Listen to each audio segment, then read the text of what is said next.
So we are live for the LFC Forum podcast. Today we'll be discussing the post-match related to the Spartak Moscow-Liverpool game. With me I have Fergs and I have Miracles Are Possible, Paul. So going to discuss a disappointing evening and overall not a good start to our Champions League campaign. Gentlemen, what's going on? Your thoughts on today's poor result, Paul? I don't know where to start. There was just so much wrong with what we just saw. I can't rationalize it. I can't sum it up. I can't really give you my thoughts right now because there was so much wrong with what we just did. Failing to break down a team like Spartak Moscow, albeit the Russian champions, but they shouldn't be a patch on Liverpool. To fail to produce against a team like that on a stage like this, that's so far from good enough. I'm already beginning to think that of the easiest Champions League group that we possibly could have been handed, probably, we might not qualify. We're certainly not playing well enough to give me confidence that we're going to qualify. We can't keep the ball out of the net against teams like Sevilla, who get the better of us. And now we can't break down teams like Spartak Moscow, who set up for 90 minutes wanting to play for a draw. How are we expected to compete at the very top table of European football when we can't look better, noticeably better, than opposition like Sevilla and Spartak Moscow when they're put in front of us? Just an incredibly frustrating night. You know what makes it more frustrating, Paul, is the fact that this was a Spartak Moscow team that was actually missing 5 or 6 or so players who would actually have started in this game. Mm-hmm. That's ridiculous. You go away from home, and they got the result they wanted, and without the team without really half of their first team, it's unbelievable. Fergs. Hey guys, again, I kind of with Paul. I don't really know where to start. There's so much wrong there. I guess like my first thoughts are: Klopp, sort your shit out, pull your finger out, sort your substitutions out, and stop giving people 5 to 6 minutes at the end of a game to have no sort of impact whatsoever. And the team need to. I think the majority of team need to maybe see a psychiatrist because they're just complete bottle jobs. I'm slightly vexed. Can you tell? Absolutely can tell. Wait, why don't they just go to Dr. Peters? Remember Steve Peters? Oh yeah. Well, I think they need a little bit more than that this time. Like, not one of them wants to stand up and be counted. Coutinho maybe did all right today. I can't really get too much on his case, and I did mention the other day, like, I'm not ready to forgive him yet. Henderson welcome back into the team. No, today. He was all right. I didn't think he was too bad. He had some good opportunities. It took a while to settle in, maybe. Yeah, he didn't start very well. He did settle in a bit, though. Chan was disgusting. Firmino, terrible. Wow.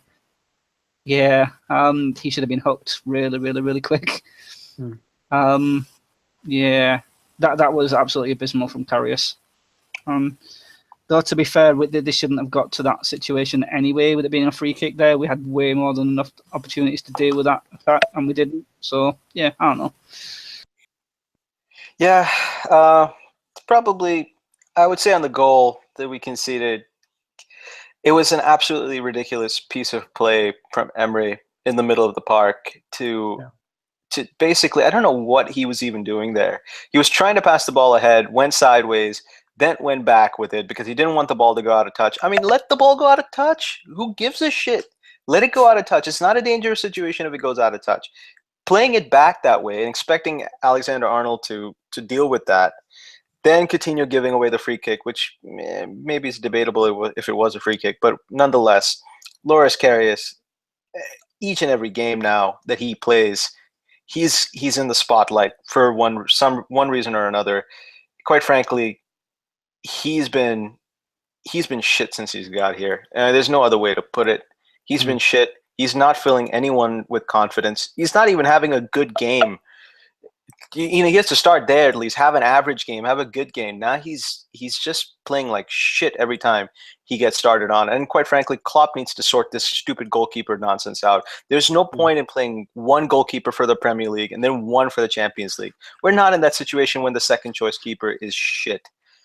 That's what I have to say about Karius and his rubbish today. Paul? Thing with Emre Can, what he did leading up to Spartak Moscow's goal epitomizes everything that I dislike about Emre Can's game.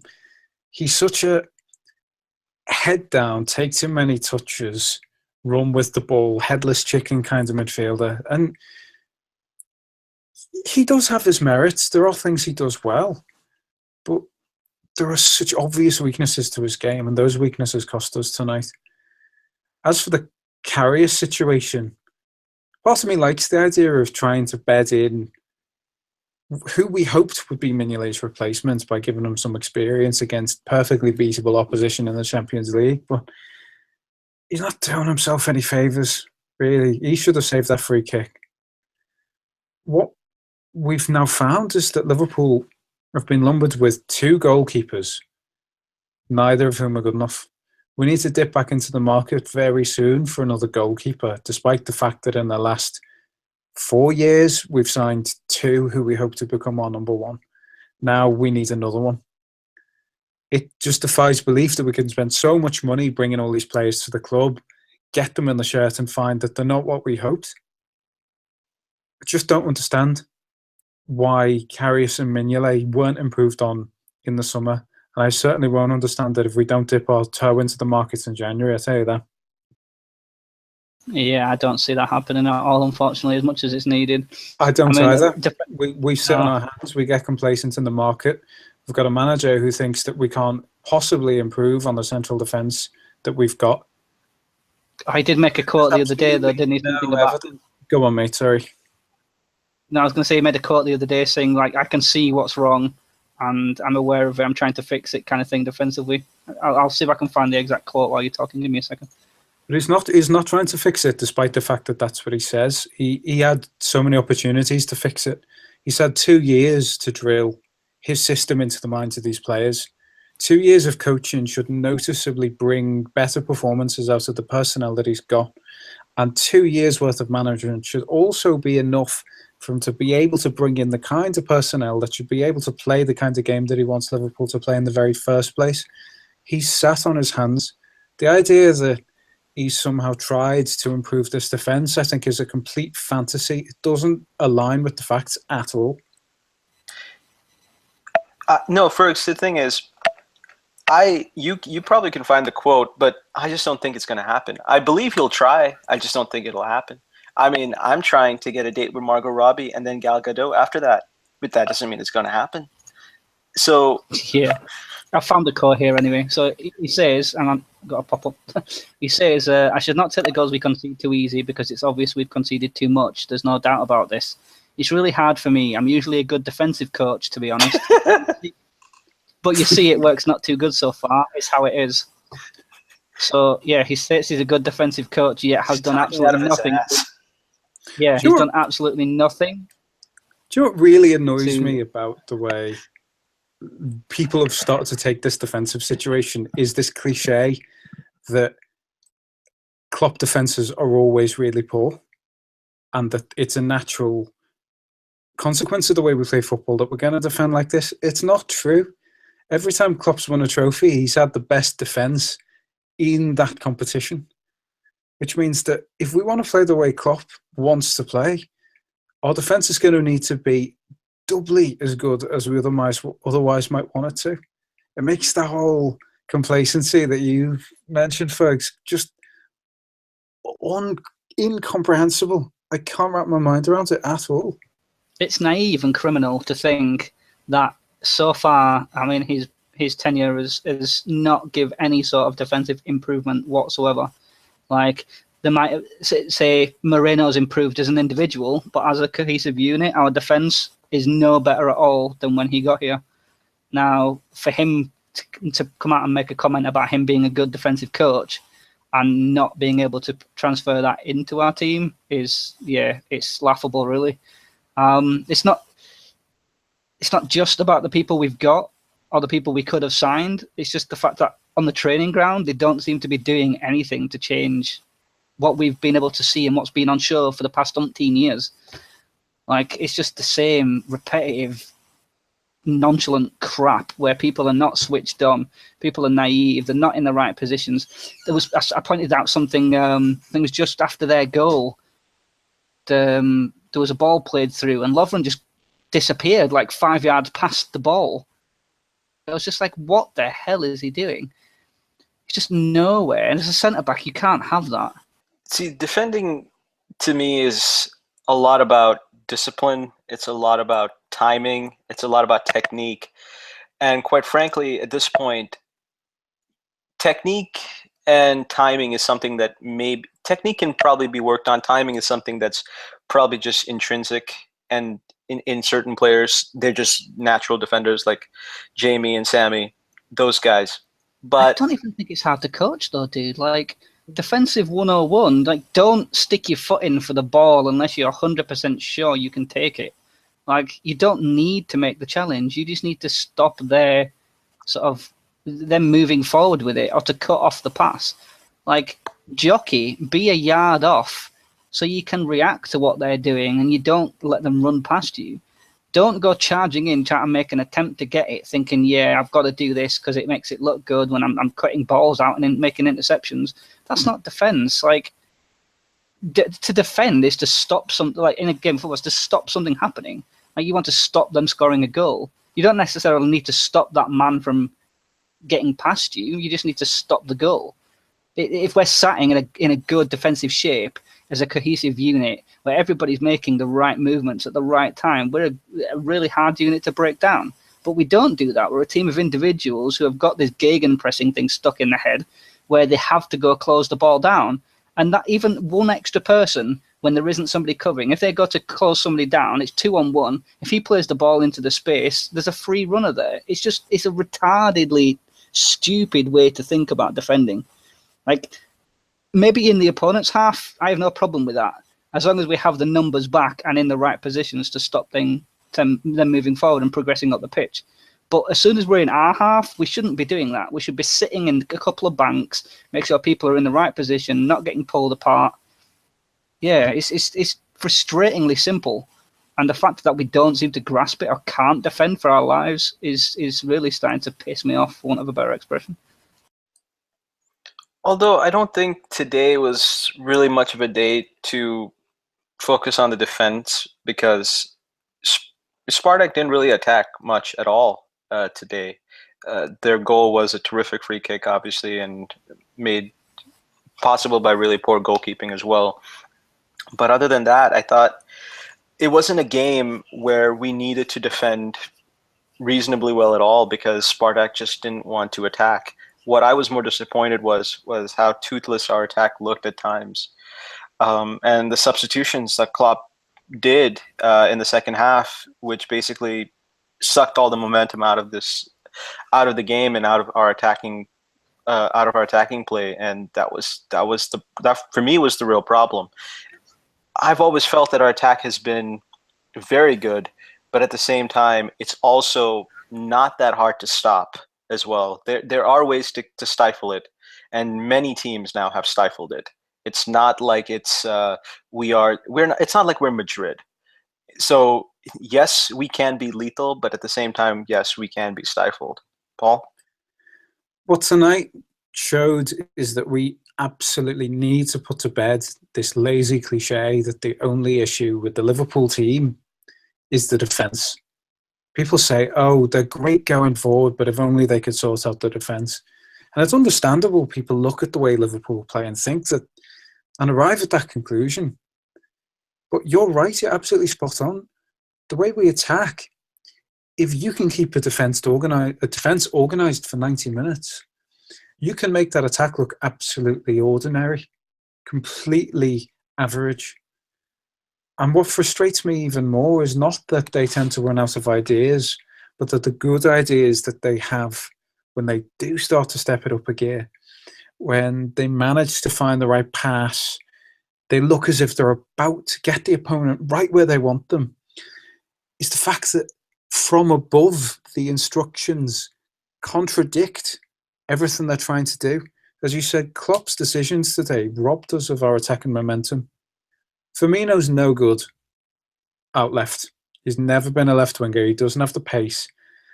He doesn't have the directness to beat a man on a consistent basis and get in behind and operate as an effective wing player. That's not his game.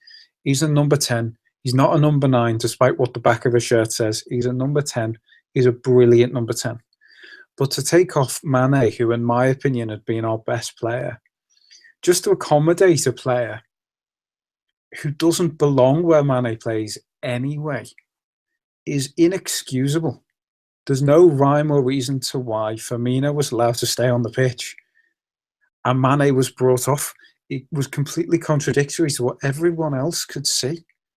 So it's not just that our attack can be predictable or you can frustrate it or they run out of ideas on the hour mark.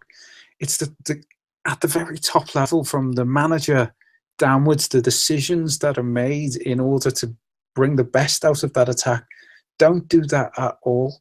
For me, it's beginning to look like Klopp just isn't ruthless enough. Like he's too bothered about appearing to be one of the lads and the father figure, like very pally with them all. It's okay, I like you, I'm going to incorporate you and keep you on there and move you to there so I can play this other person, instead of doing what's best for the team in that moment, what everybody else can see, like you're saying. Like, I mean, you were saying possibly sort of in the little pre-chat there about bringing on Ox instead of leaving Firmino on. Obviously, on paper, you're keeping the same team structure you've already had. Do you know what I mean? You've still got the pace on the wings.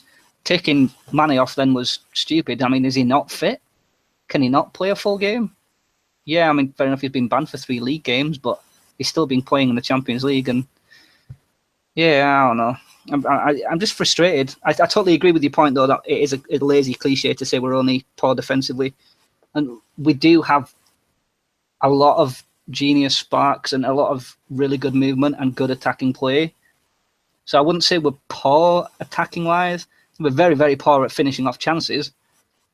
But yeah, there's a lot more issues that are being glossed over because the defence is that poor, that they can, like I said, that they're being ignored and overlooked. Yeah, it just happens to be the fact that we do have a good attack, and at times a very good attack, but we also have a lot of averageness in midfield.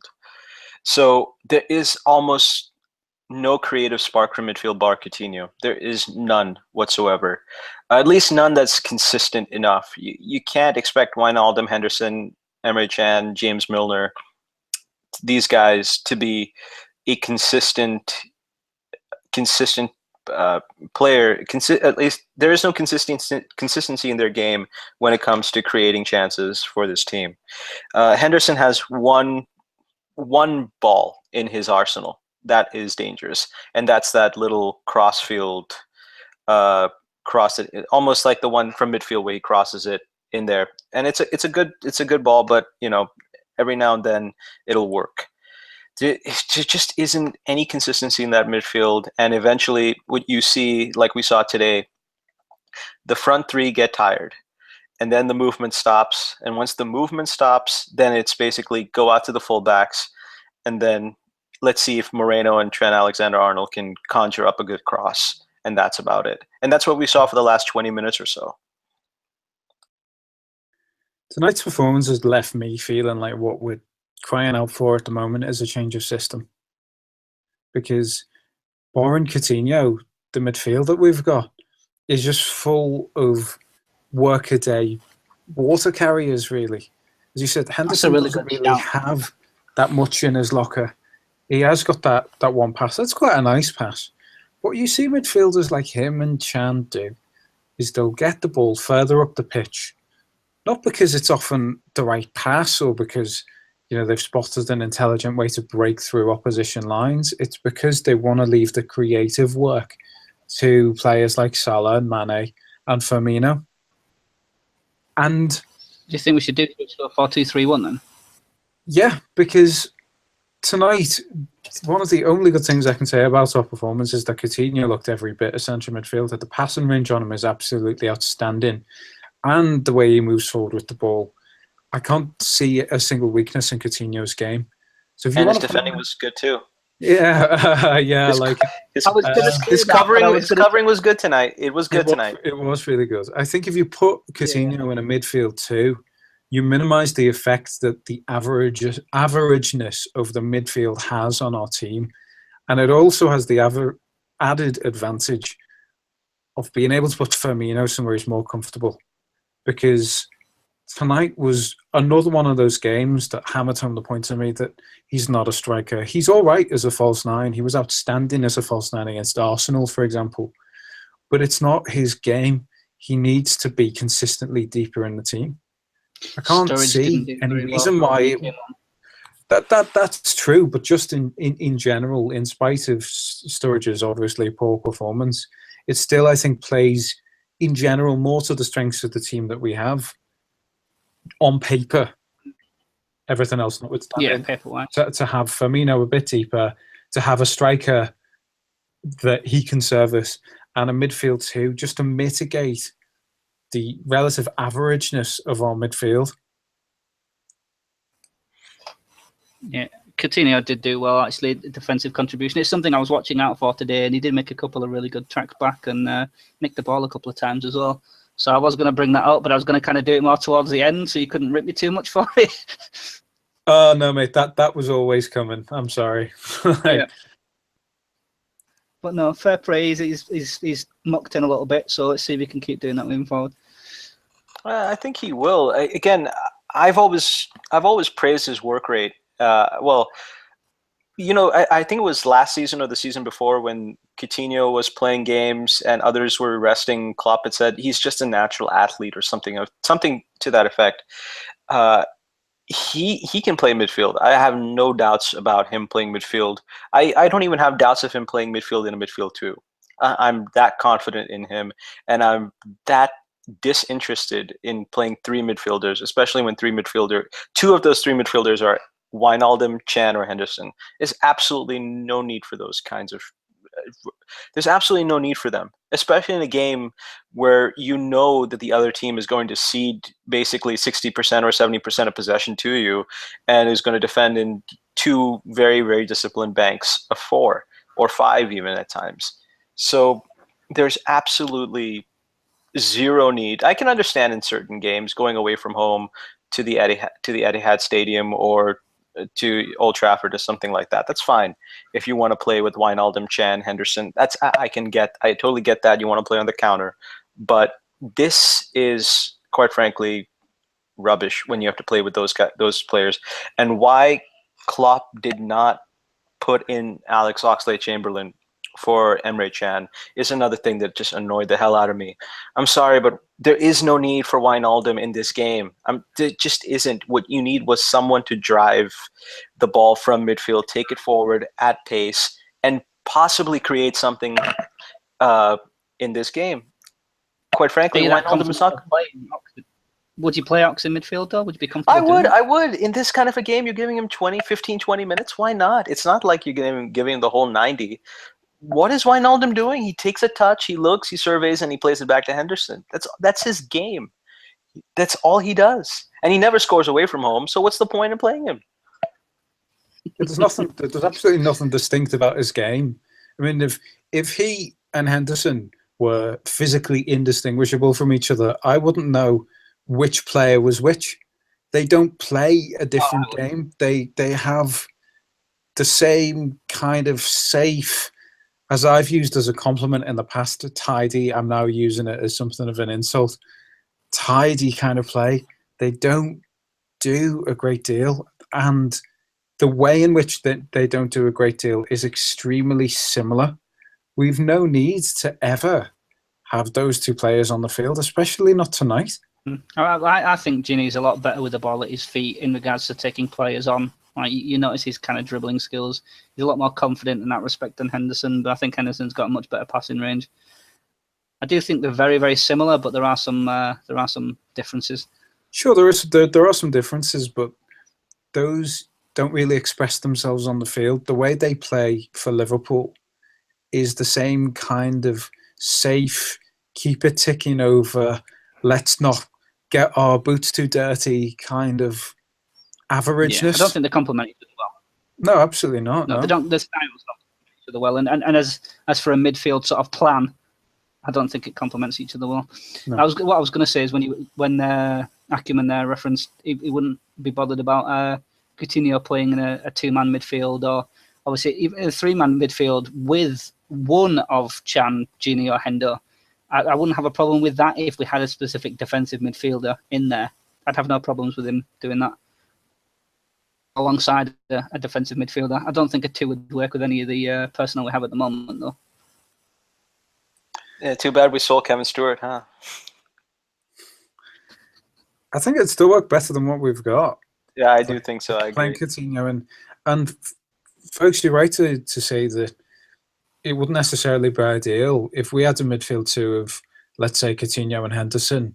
Henderson would be the weak link in that midfield, and I would still think, right, we need someone better than Henderson. I'm not saying that it'd necessarily be absolutely 100% perfect, but given the way we've played this season, to have a midfield two would just help us to not be quite so mediocre, I think, because it means that we've got a higher concentration of better players on the field, or players that put their stamp on the game. Yeah, we need to improve on Henderson, but if we can get by just this season having him as the weak half in a midfield too, I would take that all day long. A lot's hinging on Keita coming in, isn't it, really? We'll see where we're at when he comes in. What do you think to the argument that's going on now about, like, we pretty much have to sign a flat-out number 9 because Firmino just isn't really doing it? Did we spend in January? Did we try and fix the defence in January? Or do you think we can rely on somebody like Solanke and Sturridge? You spend money. If it's a centre-back position, if you can get Van Dijk in January, then you get him in. If you can get Aubameyang in January, you get him in. I think at this point, you get somebody in. So whether it's a number 9 in January, whether it's a number 9 in the next window after that, in the summer window, you basically, I don't think it's a number 9 or it's a center back. You just need to improve the team in January, because quite frankly, the difference between last season and this season is that last season we really started well. We had a great start to the season and we were playing at a very, very high level. This season we've started in a very mediocre fashion, results-wise and to some degree in performances. So right now, our trajectory is not as good as it should be. So when you have an opportunity to improve your team in January, you have to take it. This idea that you can't get value in January, of course you're not going to get value. Of course you're going to pay more money. But being in the sporting, business is not about getting value. It never has been about getting value. It's about spending money, and those who spend, they reap the rewards. Look at United. I mean, they've spent money on Lukaku, and it's absolutely working magnificently for them. They spent money on Van Persie. It worked magnificently for them. You have to spend money. It's just that simple. Yeah, we've still only lost 2 games though, like in all competitions. So despite like the whole sort of we're playing really crap kind of thing, we've only lost 2 games. We're getting an awful lot of draws, but in those games we've had an awful lot of chances where if it went right, we would be absolutely steamrolling people. So I mean, I think we're panicking more than we should. There's a lot of things that need to improve and need to be fixed without a doubt. I think maybe we're panicking too much because we can see that we are only. We're a hair's breadth away from the wheels falling off pretty much. But we're not too far into the season.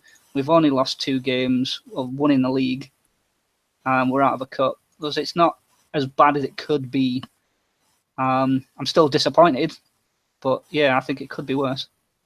I think the only lost 2 games angle rather belies how poor I think we've been. We haven't been anywhere close to the standards we should be hitting this season. And yeah, okay, we've only lost 2 games, but those draws certainly can't be ignored.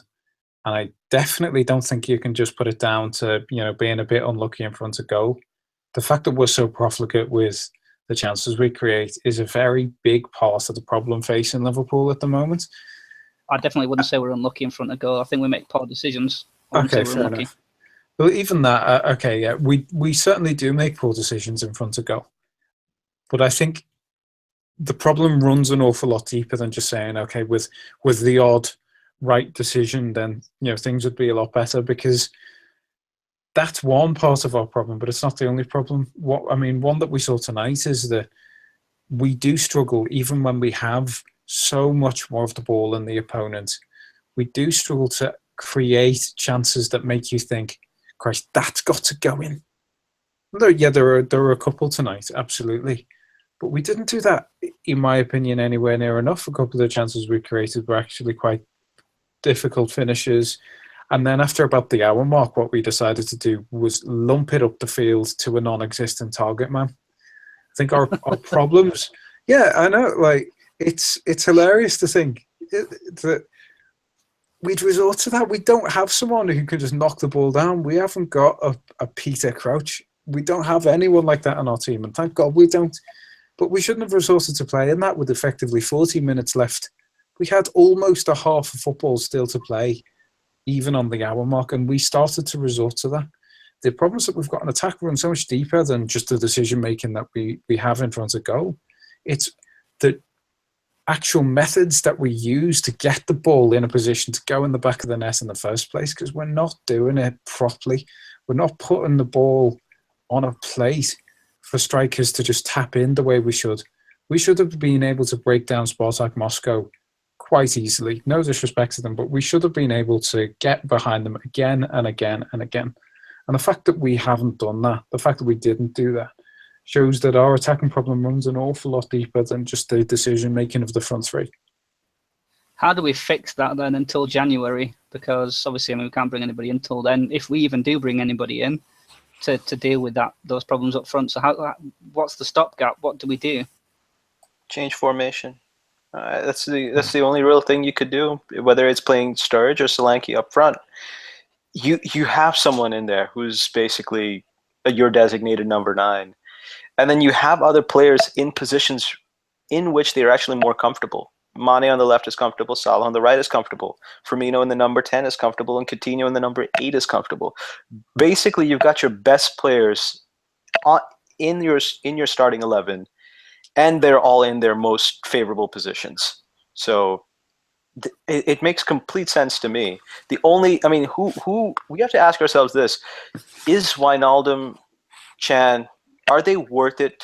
Basically, are they worth dropping for a player like Daniel Sturridge? And it's unequivocally, I would say yes, 100%.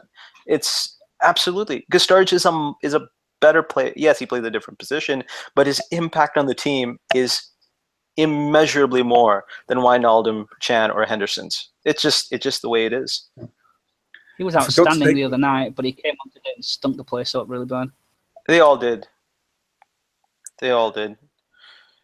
Except maybe Moreno. Go on, dude. What we need to do, as I was saying before, is stop using players as alternatives to other players, just to tie into your point, Acumen. To play players in a natural position means not dragging players out of those natural positions when you feel like you need to make a change. If you're going to have Firmino as a 10, for God's sake, keep him as a 10. If you're going to have Mane on the wing, don't make his alternative someone who isn't any good in his position. Make his alternative the £40 million right or left midfielder that you've signed from a Premier League rival. Stop putting square pegs in round holes when things aren't going well. Start to actually get the benefit of the depth that we've been given ourselves to make the right decisions in front of goal. It shouldn't be rocket science, but we're making it so much harder on ourselves than we really should be, with some really, really poor decisions. Especially at the top end of the pitch. You're just talking about depth there. We made the signings at the top end of the pitch, so there's no reason we shouldn't be strong there. I said being able to take somebody off and stick a strong option on from the bench. That's kind of... That was a massive failure for me, the fact that we actually did that. It was nice to have the depth. We did kind of lose our way last year around the January time, obviously with the AFCON and the Coutinho injury. So it's nice to have those extra couple of players, but it shouldn't have been the priority. But But yeah, I see what you're saying, and I agree. I just, depending on who we actually want to put on personnel-wise, I'm really not sold on Ox. So it'd have to be somebody else.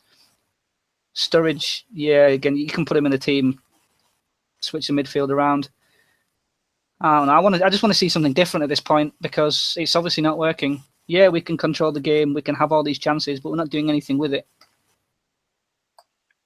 So one of the things about today's result and what it does is that it doesn't necessarily, it's not necessarily too big a problem, but it still further complicates this group because we still have to go to Sevilla away from home. And basically, again, there are tough games coming up still. I just think that, if you're going to struggle to beat a Spartak Moscow team who are missing their best players, missing quite a few of their first teamers, and you're going to struggle in these games, getting out of this group is going to be a struggle. It's not going to be as easy. It's not going to be as comfortable as we thought. We still will probably get out, maybe even in first place. But again, we're making it harder for ourselves unnecessarily. So what are your guys' thoughts on this group so far and the overall start to this, and basically how it can, how some of this carryover effect can negate some of the positive stuff in the league for us? I'd almost say it's made me, if we do get out of the group, it's made me almost not care whether it's in first or second, because on the evidence that we've seen so far this season, I don't fancy us against anyone else.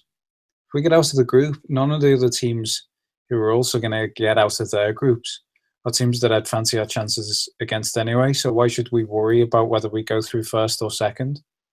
We should have been able to go into the season embracing what an opportunity this was to transform us as a team and as a club.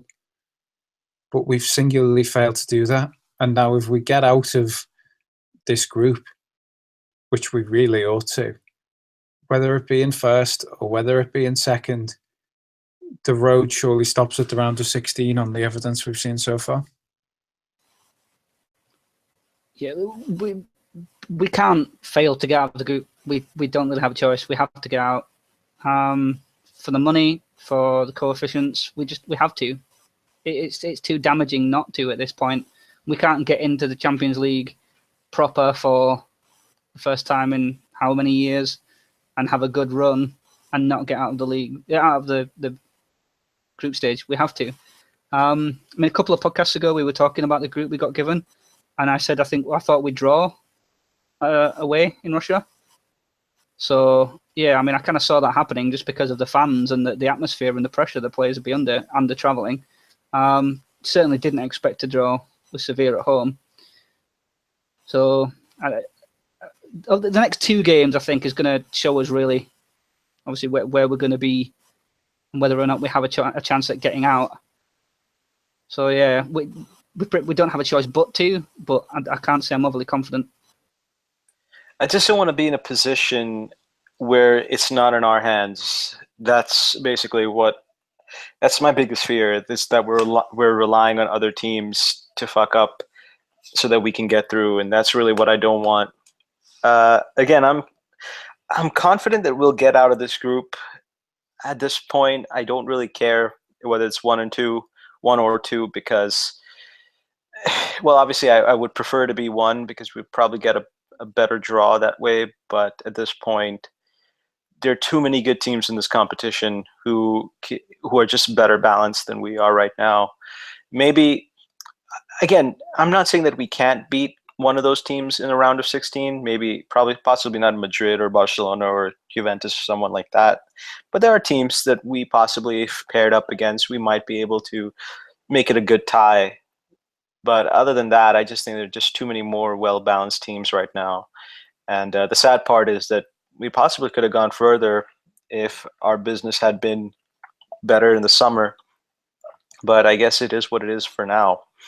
And we just have to wait till Keita comes next year. But again, the problem with that is there's no way to assume that we'll have Champions League football when he comes here next season. And that's one of the fears that I have, is that he may be here, but we may not have Champions League football. We may not even have Coutinho at that point. I think one thing we're kind of overlooking as well, or maybe forgotten about, is that we do have Lallana to come back. How do you guys think that's going to impact the team and the midfield in general? I would so much rather he were in the midfield than someone like Chan or Wijnaldum. Because credit to Adam Lallana, I was never a huge fan of his, but he's one of the players that Klopp has genuinely improved, and he really bears the signs of having worked with a good manager like that. So to have him back in the midfield, yeah, I think that will improve us. Coutinho, Lallana, and then a passenger in the midfield. Yeah, for now, we'll just about do. Passenger in the midfield. But that's exactly what Henderson, Wijnaldum, and Chan are. That is the epitome that's what they are, yeah. Game. You know, Lallana and Coutinho are players that can use the ball intelligently. Coutinho obviously more than Lallana. But Lallana's really bright. He's very technically skilled. He loves to press. And he does it extremely well. He doesn't just run his socks off. He knows when to choose his moments. Knows how to get the better of an opponent when he's under pressure with the ball. Yeah, I think he will improve our midfield when he's brought back into the team. I think as soon as he's fit, he should be brought straight back into the team, no questions asked. But he's just one man. He's not going to transform this team. He's not going to... I don't think he's going to turn... He will, don't get me wrong. Having Adam Lallana in the team will change the way we play football. It'll be more technically adept. We'll be better bringing the ball forward. But I don't think it'll be top-to-bottom transformational. You can't expect that of him, despite the fact that he is a really good player. But the problems at Liverpool are a lot deeper than simply missing Adam Lallana. And then we've got the complication that what happens if he gets injured again? We go back to being as mediocre as we have been this season. So while I'm looking forward to having him back in the team, definitely, I can only say that in a qualified way. Yeah, he's one of those players where Paul talks about Klopp has genuinely improved. But I also think he's improved just by virtue of not having to take on all the attacking burden himself.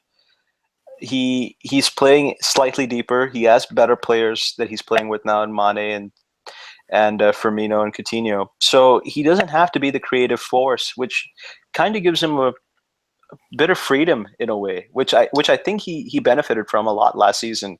He was able to get in some really good positions to score, especially in the first half of last season. So yeah, I do think he'll improve us.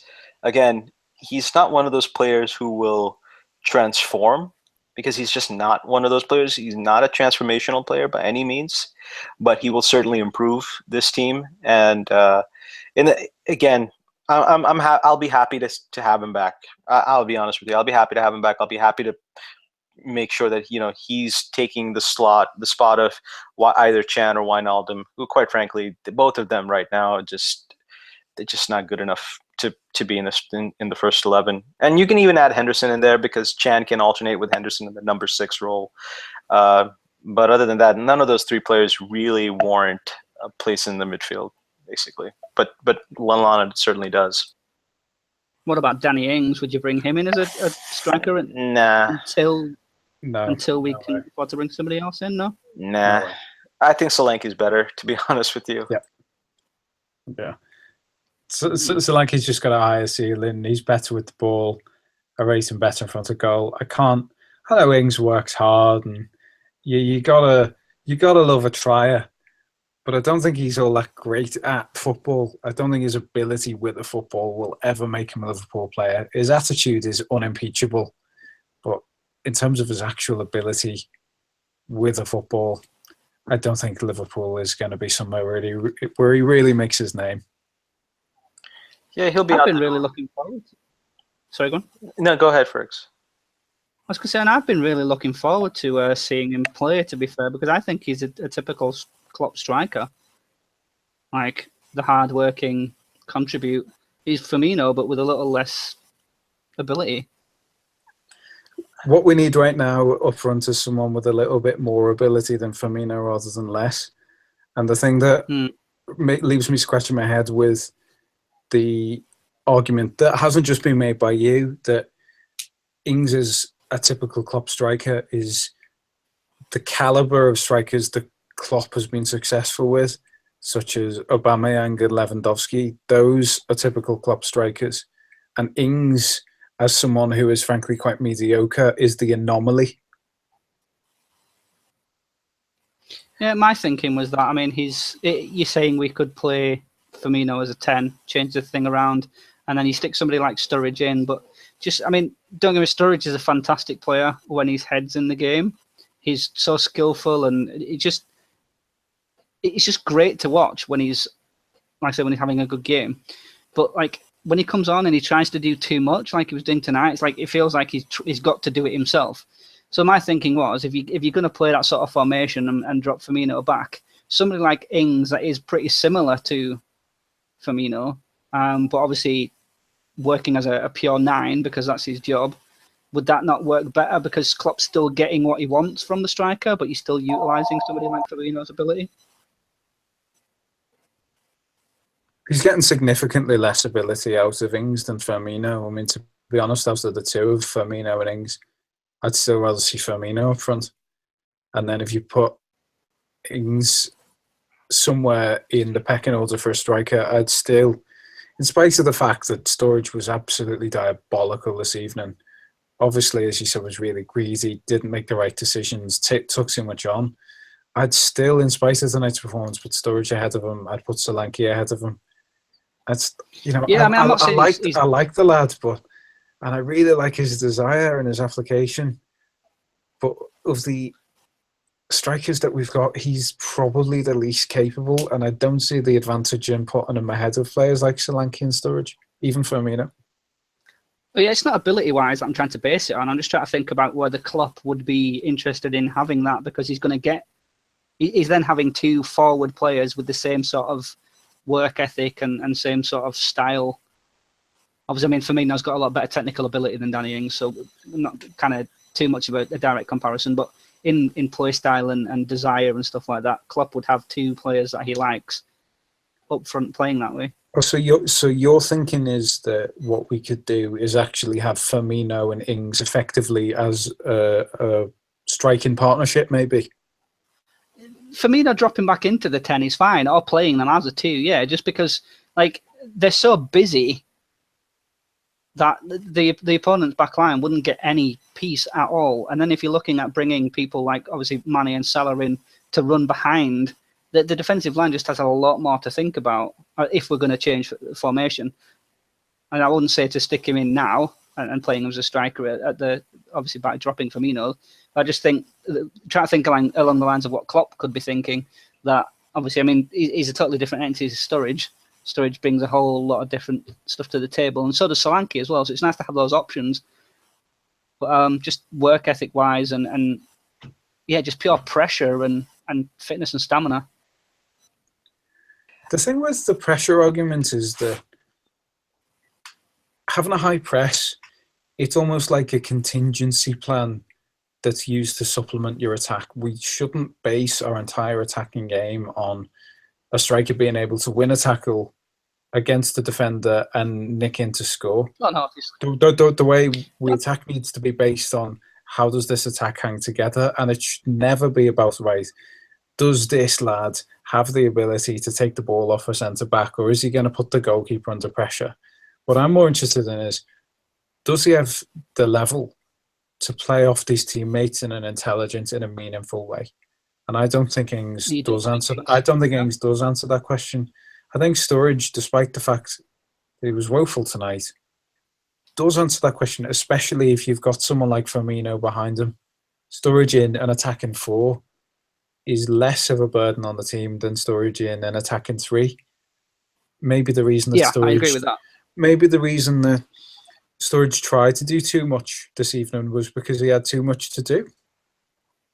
Take Possibly. The attacking responsibility off him just a little bit. Put him on the end of the kind of moves that Firmino, Mane and Salah are going to create, and you probably come up with quite a balanced attack and one that really suits our game.